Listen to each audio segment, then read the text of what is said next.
तो last part के and में हमने देखा था कि डीमंस ने किंग यून सेक पर अटैक कर दिया था, जिसकी वजह से किंग यून सेक के कई एल्डर और स्टूडेंट्स घायल हो गए थे। पर तभी सेक्ट मास्टर जू शियान स्वॉर्ड वहां ले आए थे और उन्होंने उसकी मदद से एक फॉर्मेशन बना दी थी, जिसको देखकर सभी डीमंस हैरान हो गए थे। अब आगे तो इस पार्ट की शुरुआत में सेक्ट मास्टर की बनाई स्वॉर्ड फॉर्मेशन को देखकर 10,000 पॉइजन सेक्ट का एल्डर रेन वैंग से कहता है कि मैंने बस इस स्वॉर्ड के बारे में कहानियों में सुना था, लेकिन आज इसे देखकर ये स्वॉर्ड कहानियों से भी कई ज्यादा अमेजिंग लग रही है। इधर इतनी बड़ी फॉर्मेशन देखकर ड्रैगन पीक एल्डर कहता है कि सेक्ट मास्टर जू शियान स्वॉर्ड का इस्तेमाल कैसे कर सकता है, क्योंकि इसके लिए तो ताई किंग लेवल पर पहुंचना पड़ता है। तो क्या इसका मतलब सेक्ट मास्टर ताई किंग लेवल पर पहुंच गया है? तभी सेक्ट मास्टर बोलता है कि पुराने समय से अच्छाई की हमेशा बुराई पर जीत हुई है और आज भी वही होगा, इसलिए आज तुम सबको मरना होगा। अब ये कहते हुए वो सेक्ट मास्टर अपनी फॉर्मेशन से मिलियन स्पिरिट स्वॉर्ड्स बना लेता है और उन स्वॉर्ड से रेन वैंग की डीमन आर्मी पर अटैक कर देता है, जिसकी वजह से वो सभी डीमंस एक एक करके मरने लगते हैं। तभी 10,000 पॉइजन सेक्ट का एल्डर सेक्ट मास्टर को रोकने के लिए उसके पास जाने की कोशिश करता है, लेकिन वो स्वॉर्ड्स इतनी ज्यादा थी कि वो इसमें कामयाब नहीं हो पाता और नीचे गिर जाता है। इधर रेन वैंग उन स्वॉर्ड्स की बारिश से अपने स्टूडेंट्स को बचाने के लिए अपने ऊपर फर्नेस की प्रोटेक्शन बना लेता है। तो ये देखकर सेक्ट मास्टर जू शियान स्वॉर्ड से उस फर्नेस पर एक स्लैश अटैक करता है, जिसकी वजह से वो फर्नेस प्रोटेक्शन डिस्ट्रॉय हो जाती है और रेन वैंग जाके रूफ पर गिरता है, जिसकी वजह से उसकी हालत खराब हो गई थी। ये देखकर बियाओ की आंट और रेन वैंग के सेक्ट का एक मेंबर उसे बचाने के लिए आ जाते हैं, जहां वो मेंबर रेन वैंग से कहता है कि हमें यहाँ से निकलकर दोबारा से नया प्लान बनाना चाहिए। ये सुनकर रेन वैंग उन दोनों को लेकर बाकी एल्डर के साथ वहां से निकल जाता है। इधर इतनी स्वॉर्ड्स के अटैक की वजह से पूरी डीमन आर्मी कुछ ही सेकंड्स में खत्म हो जाती है और वहां सिर्फ उनकी लाशें ही रह जाती है। आगे किंग यून सेक के सभी स्टूडेंट्स और बचे हुए टीचर्स पैलेस में इकट्ठा हो जाते हैं, जहां sect master bamboo peak leader से पूछता है कि जब मैं जू शियान स्वॉर्ड लेने गया था तब हमारे कितने लोग मारे गए। ये सुनकर बैम्बू पीक लीडर उसे बताता है कि हमारे 14 स्टूडेंट्स मारे गए हैं और 3 बहुत घायल हैं। उसी वक्त सेक्ट मास्टर देखता है कि वहाँ पर 2 पीक लीडर्स नहीं थे, इसलिए वो उनके बारे में पूछता है। इस पर bamboo peak leader sect master को बताता है कि वो दोनों पीक लीडर्स बहुत इंजर्ड थे, जिसकी वजह से उनकी मौत हो गई है। ये सुन के सेक्ट मास्टर को बहुत बड़ा धक्का लगता है। तो bamboo peak leader sect master से कहता है कि आप टेंशन मत लीजिए, हम खून का बदला खून से लेंगे, लेकिन अभी आप अपनी हेल्थ पर ध्यान दीजिए। इस पर सेक्ट मास्टर बोलता है कि ये सब मेरी वजह से हुआ है, मैं ही किंग यून सेक्ट को ठीक से प्रोटेक्ट नहीं कर पाया। इधर ये सब सुनकर जिन यू शियाओ फैन से पूछता है कि क्या किंग यून सेक का भी हाल हमारे विलेज जैसा हो जाएगा और क्या हम किंग यून सेक के लिए कुछ नहीं कर सकते। पर शियाओ फैन के पास इन सब बातों का जवाब नहीं था। तभी मास्टर फोंग तियानिन टेम्पल के बाकी मॉन्क्स के साथ वहां आ जाते हैं और कहते हैं कि मैं बहुत निराश हूँ, क्योंकि आज बहुत लोगों ने अपनी जान गंवा दी है। अब मास्टर फोंग की ऐसी हालत देखकर सेक्ट मास्टर उनसे पूछते हैं कि आपको क्या हुआ है।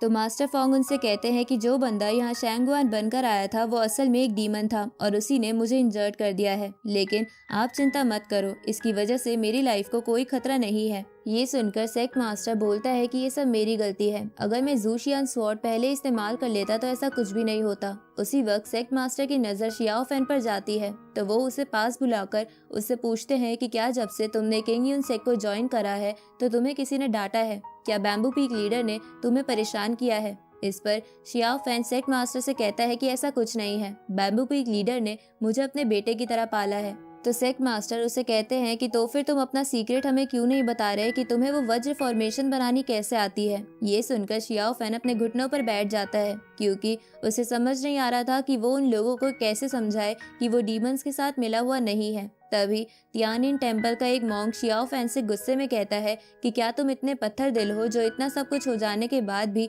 अपना मुंह नहीं खोल रहे। उसी वक्त सेक्ट मास्टर भी शियाओ फैन से कहता है कि जो लोग मरे हैं कम से कम उनकी आत्मा की शांति के लिए ही हमें बता दो कि सच क्या है। पर शियाओ फैन कुछ भी नहीं बोलता। तो वो मॉन्क शियाओ फैन से कहता है कि अगर तुम नहीं बोलोगे तो मैं तुम्हें मार दूंगा। ये सुनकर bamboo peak leader Xiao fan को बचाने के लिए बीच में आ जाता है। तो वो मॉन्क उसे कहता है कि तुम इसे बचाने की कोशिश मत करो, क्योंकि अब ये मामला सिर्फ किंग यून सेक तक नहीं रह गया है। उसी वक्त वहाँ वो पागल इंसान आ जाता है जो शियाओ फैन और जिन्यू के विलेज से उन दोनों के बाद इकलौता जिंदा इंसान बचा था। अब वो पागल बंदा उस मॉन्क को देखकर भूत भूत चिल्लाने लगता है। तो जिन्यू उससे इसका रीजन पूछता है। इस पर वो बंदा जिन्यू से कहता है कि जिस बंदे ने हमारा विलेज तबाह किया था वो गंजा था। ये सुनकर जिन्यू को लगता है कि उसी मॉन्क ने उनका विलेज तबाह करा था, इसलिए वो अपनी स्वॉर्ड बाहर निकाल लेता है। ये देखकर वो मॉन्क जिन्यू से कहता है कि ये तुम क्या बकवास कर रहे हो, मुझे कुछ समझ नहीं आ रहा, कहीं तुम लोग ये सब शियाओ फैन को बचाने के लिए तो नहीं कर रहे। तभी मास्टर फोंग कहते हैं कि ये सब मेरी गलती है, मैंने कई सालों से अपने अंदर एक सीक्रेट दफना रखा है क्योंकि मुझे लगा कि इससे त्यानिन टेम्पल की इमेज खराब हो सकती थी, लेकिन उस सीक्रेट की वजह से अब शियाओ फैन पर बेबुनियाद आरोप लगाए जा रहे हैं और सभी उस विलेज के डिस्ट्रॉय होने का राज जानना चाहते हैं, तो मुझे भी वो सीक्रेट बताना ही होगा। अब वो मॉन्क सबको बताता है कि जिस बंदे ने उस विलेज को तबाह किया था वो त्यानिन टेम्पल का मेंबर था। ये सुनकर शियाओ फैन गुस्से से पागल होने लगता है। इस तरफ हम रेन वैंग और बाकी डीमन एल्डर्स को देखते हैं, जहां रेन वैंग उन सबसे कहता है कि हमने हमारी गॉडेस से किंग यून सेक को तबाह करने की कसम खाई थी, तो फिर हमें फिर से हार कर वहां से भागना क्यों पड़ा। इस पर 10,000 पॉइजन सेक का एल्डर रेन वैंग से बोलता है कि तुम टेंशन मत लो, इस बार बस हमारा लक हमारे साथ नहीं था। तभी रेन वैंग के सेक का मेंबर उसे बोलता है कि हाँ, ये एल्डर सही कह रहे हैं, हम बाद में किंग यून सेक पर अटैक जरूर करेंगे। इधर एक एल्डर ड्रैगन पीक लीडर से कहता है कि तुमने तो कहा था कि सेक्ट मास्टर जू शियान स्वॉर्ड का इस्तेमाल नहीं करेगा,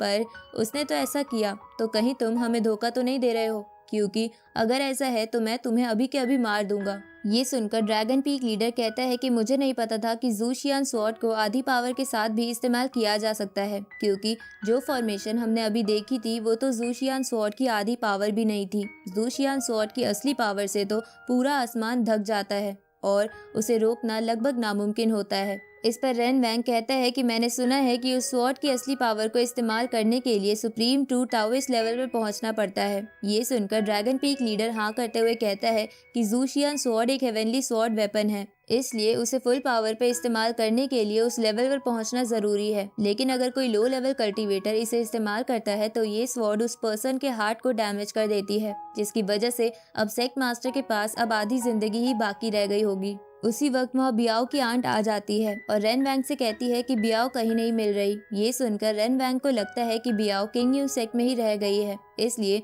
वो बाकी बचे डीमंस के पास जाकर कहता है कि आज हमारे कई सारे साथी मारे गए हैं, इसलिए अभी हमारे मन में बहुत गुस्सा है, इसलिए हमें अपने गुस्से को कंट्रोल करके फिर से किंग यून सेक्ट पर अटैक कर देना चाहिए, क्योंकि इस वक्त किंग यून सेक्ट बहुत वीक होगा और उसकी वजह से उन्हें हराना भी आसान हो जाएगा। तो ये सुनकर वो डीमन इसके लिए मान जाते हैं। दूसरी तरफ मास्टर फोंग सेक्ट मास्टर से कहते हैं कि क्या आपको याद है कि जब शियाओ फैन का विलेज तबाह हुआ था तो उससे पहले आपसे मेरा जूनियर मिलने आया था। इस पर सेक्ट मास्टर कहते हैं कि हाँ, आपका एक जूनियर मेरे पास आया था और इसने मुझसे अपने साथ डीमंस और ह्यूमंस के कल्टीवेशन मेथड को प्रैक्टिस करने की रिक्वेस्ट की थी, लेकिन मैंने उसके लिए मना कर दिया था। अब मास्टर फोंग सबको बताते हैं कि मेरा वो जूनियर डीमंस और ह्यूमंस के कल्टीवेशन मेथड को एक साथ प्रैक्टिस कर रहा था, क्योंकि वो इमोर्टैलिटी की मिस्ट्री को सुलझाना चाहता था और इसलिए ही वो किंग यून सेक्ट में आया था, क्योंकि डीमंस और त्यानिन टेम्पल के बाद बस किंग यून सेक्ट का कल्टीवेशन मेथड ही उसे नहीं आता है। लेकिन जब आपने उसे मना कर दिया तो वो वापस चला गया, लेकिन उसे लग रहा था कि कोई उसका पीछा कर रहा है,